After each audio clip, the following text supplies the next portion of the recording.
Coming up in news tonight, police investigating the country's latest homicide after a shooting in Yellow Elder Gardens. The tourism minister accusing the leader of the opposition of scrapping for headlines. DNA leader Branville McCartney reaffirms his call for the death penalty to be carried out. Plus, PLP candidate Alfred Sears expressing concerns about the local culture industry.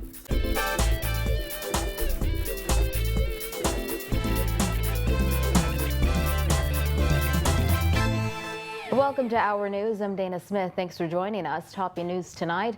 Police last night on the scene of the country's latest homicide after a man was shot and killed in Yellow Elder Gardens. According to Chief Superintendent Clayton Fernander, the victim was walking near Melbourne Road around 7 p.m. when gunmen in a black car pulled up, gave chase, and opened fire.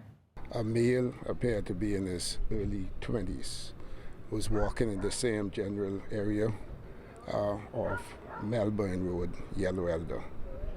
When a black colored vehicle pulled up, the occupants of that vehicle exited, armed with handguns, and chased the deceased just through the service road just at the rear of me, and he was shot. The victim was pronounced dead at the scene, and the gunman wasted no time in escaping. Individuals got back into the vehicle and sped off. Scores of officers combed the residential area last night searching for anything or anyone who could assist in solving this latest incident. Fernander said although police do not have a motive at this time, based on their initial investigations, he believes officers will be able to close this matter quickly. Based on our initial investigation thus far, we feel good where we are at this time with respect to the investigation, and we feel that we should be able to bring this matter to a closure in a very short order. He said officers were going door to door in the area as a part of their investigations, and he appealed to anyone who may have seen or heard anything last night to contact police. Persons in the community in this Yellow Elder area who would have been in this area at the time, heard anything, whatever information that they may have, please reach out so that we could advance this investigation. Police said this morning an adult male is presently in custody assisting police in connection with this latest incident.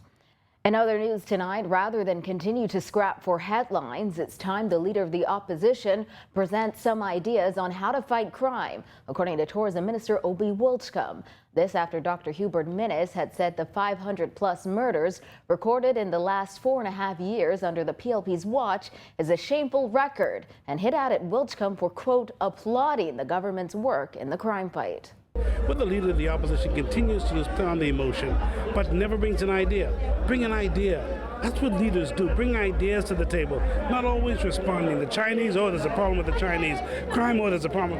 Do you have an idea? Do you have one idea? One. Just give me one. And when you bring the idea, that shows your leadership capacity. If you don't bring an idea, well, don't always scrap for positions and scrap to make a headline, because by scrapping, you're making yourself look terribly bad. Earlier this week, Wolchcombe said he believes the Christie administration has contributed to a decrease in crime in the country. This despite a string of recent murders in New Providence. Wolchcombe said although there is much more work to be done, progress has been seen thanks to the police force, defense force, and the Minister of National Security.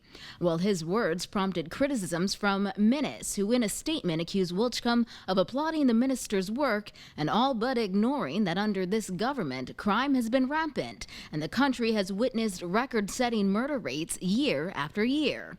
Yet for the PLP, Minnis said, not setting another horrifying record this year is cause to celebrate. Wolchcombe dubbed Minnis's comments ridiculous.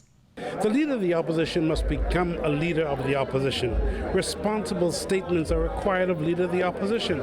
Leave the emotive stuff alone. Nobody's patting themselves on the back. What we're saying in our country is that we almost join in the force for the fight against crime. Nobody wants crime. Who wants crime? Why are we celebrating high rates of crime? We want to celebrate the low rates of crime and continue to work toward getting rid of it. Wolchcombe said he believes all citizens are responsible for helping to eliminate crime, which he noted affects just about everybody. I've always argued that what we must do, we must call on all behaviors to help us in the fight against crime. That is not patting yourself on the back. That is saying that we have a collective responsibility. Well, following a call by Catholic Archbishop Patrick Pender and other regional bishops to abolish the death penalty, Democratic National Alliance leader Ranville McCartney said that's not something he can support. But those who take a life, are they entitled to life? You got to be joking. They need to go meet the Almighty. In a statement, Pender urged for a more meaningful method to be used to deal with offenders, stating, "We believe that human life is a gift from God and is sacred. Therefore, we should protect and defend human life in all circumstances." But McCartney said he has a different view on things. I totally disagree with the bishop.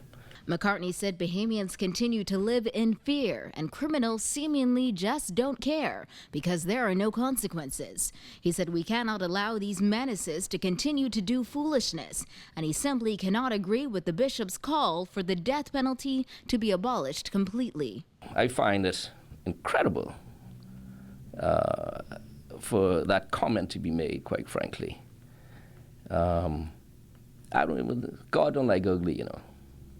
That's ugly. When you go and you murder someone, you take a life that God has created, and you believe you could sit around and live off the land afterwards? Hell no. It ain't gonna happen.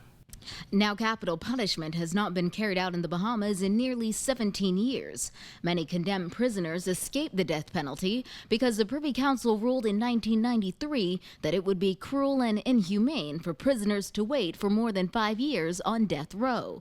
McCartney said a DNA government would fix the law so the Privy Council wouldn't be able to wiggle around it. My brother was killed on the streets of New Providence because of these criminals. You don't believe that I'm going to deal with crime when I become the Prime Minister? I'm going to deal with crime in this country. We will have a safe country. Perry Christie failed to do it. I'm the one, and the only one, out of whoever's there, who will deal with crime.